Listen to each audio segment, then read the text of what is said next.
So today is April 7th, and we are going to start working with assigning genotypes for X-linked, sex-linked recessive conditions. So this is an X-linked recessive condition.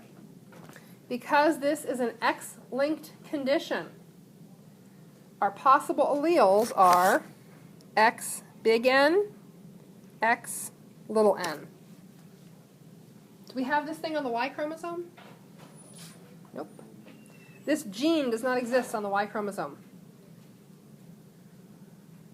Okay, so you guys are pretty good at interpreting pedigrees and assigning genotypes. Who thinks they can find any individual on this pedigree who they can immediately assign a genotype to? Talk it over at your table. Discuss it at your table. Okay, so all of the affected males here, and notice that everybody who's affected here is a male, because this is X-linked. All of these affected males got that mutation, that X little n, from who? Who'd they get their X from? Their mom. You got it from yo mama. Well, their mama. So every single one of these guys is X little n Y. We know that they have that mutation. We know they have that little n because they're affected by this disorder. And they don't have a backup copy of the X chromosome to allow a dominant characteristic to mask, to hide that recessive condition. Okay. Is there anybody else whose genotype we can instantly assign? So talk about it at your table. Okay, so we've got this affected male over here. And you notice that he had two girls. He's a dad. He's got two daughters. His wife would have passed an X big N onto his girls, but the only X he had to give them carried the mutation. So both of his daughters are most certainly 100% guaranteed, what do we call them? Carriers.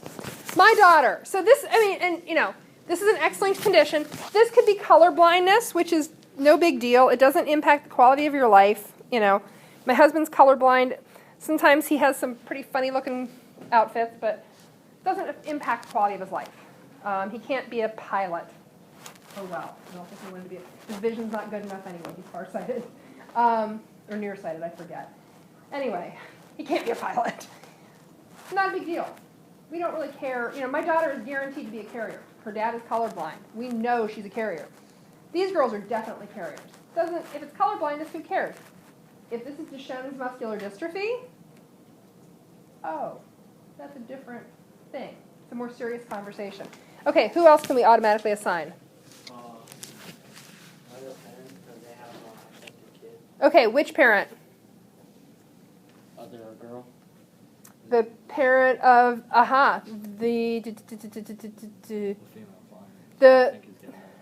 the female client or the male client's sister?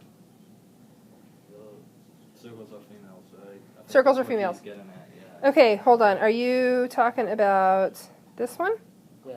Yes. Good. Good. Okay, and what's her genotype? X something, X something. She's not affected. We know she has at least one dominant allele.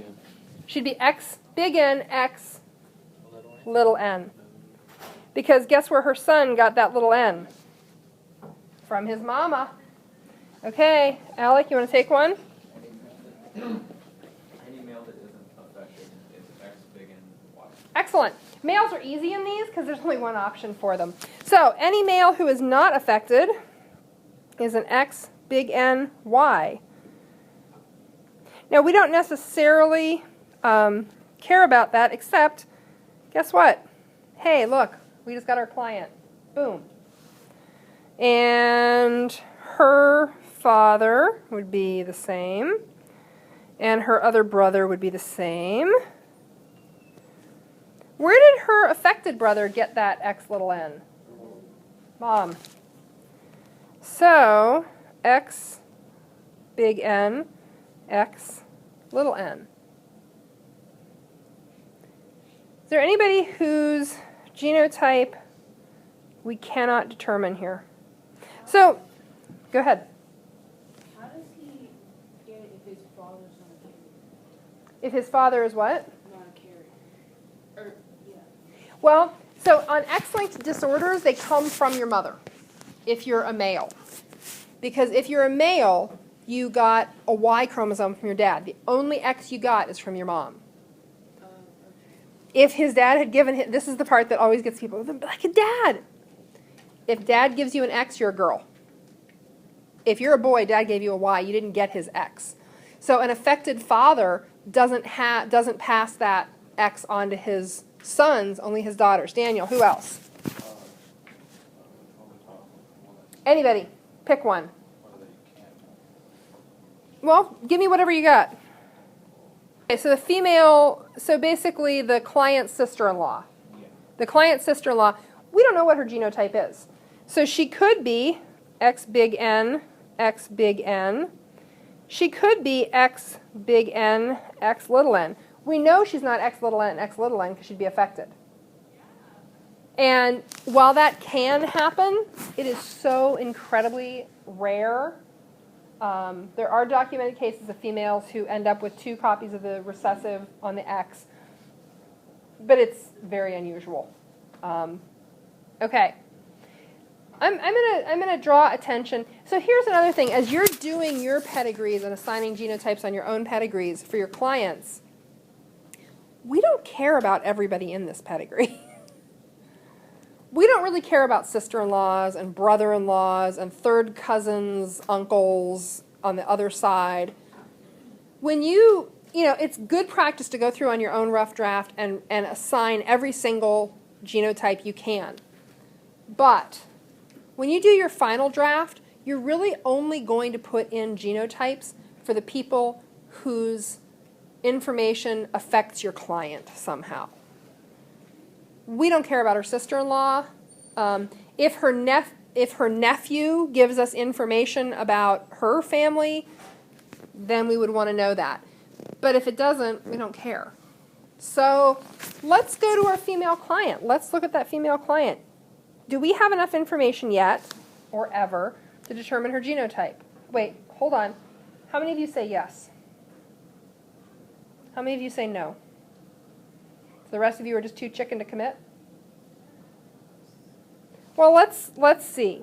What are her possible genotypes? She could be X big N, X big N. She could be X big N, X little n.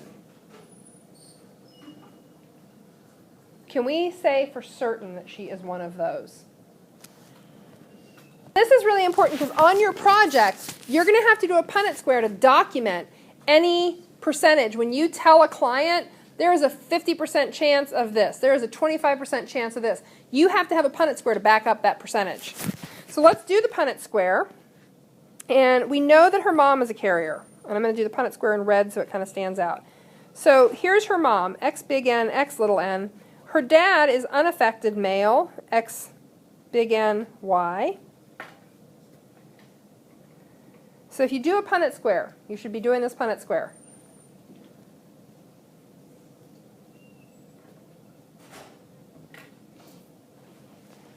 There's the Punnett Square for her chances. Do we have to finish the Punnett Square? Nope. We don't. Why not? She's not a boy. We know she's not a boy. If she was a boy, we'd be asking a different set of questions. We'd be looking at a different kind of family history on this. So for female offspring of her parents, what are the odds of a girl being a carrier? 50-50. Hey, lady, we don't know. If your mother is the carrier and you're her female offspring, you have a 50-50 chance of being a carrier yourself. So it's not definite. But the fact that her brother is affected, we know mom's a carrier. So we know that the chance exists. And again, this is a very different conversation if you're talking about color blindness. Meh, whatever. My husband does all the wiring in our house. He does all of our electricity stuff. And people have said, like, oh, you can't do that if you're colorblind. One time. It was a ceiling fan, and there was a green wire and a blue wire. And he was like, honey, I need help. Because he wasn't positive which was which.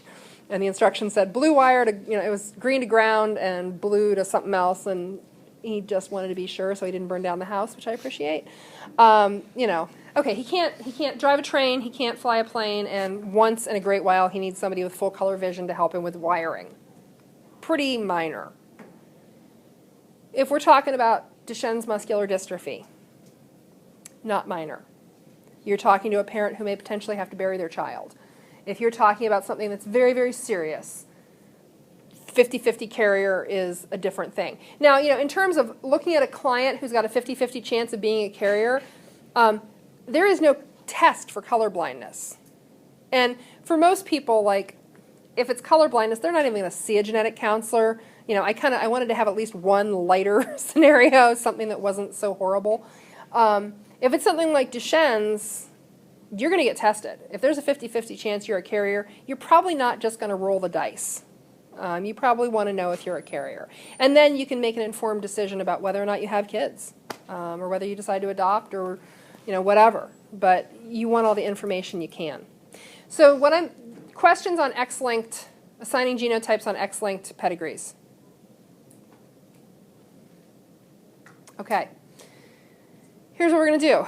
You've got about 10 minutes. I want you to get out your pedigree for your X-linked condition and start trying to assign all the genotypes you can. On Monday, I'm going to give you a working grade for having genotypes on both of your pedigrees. But please work on the X-linked one now because it's fresh in your mind. Other questions?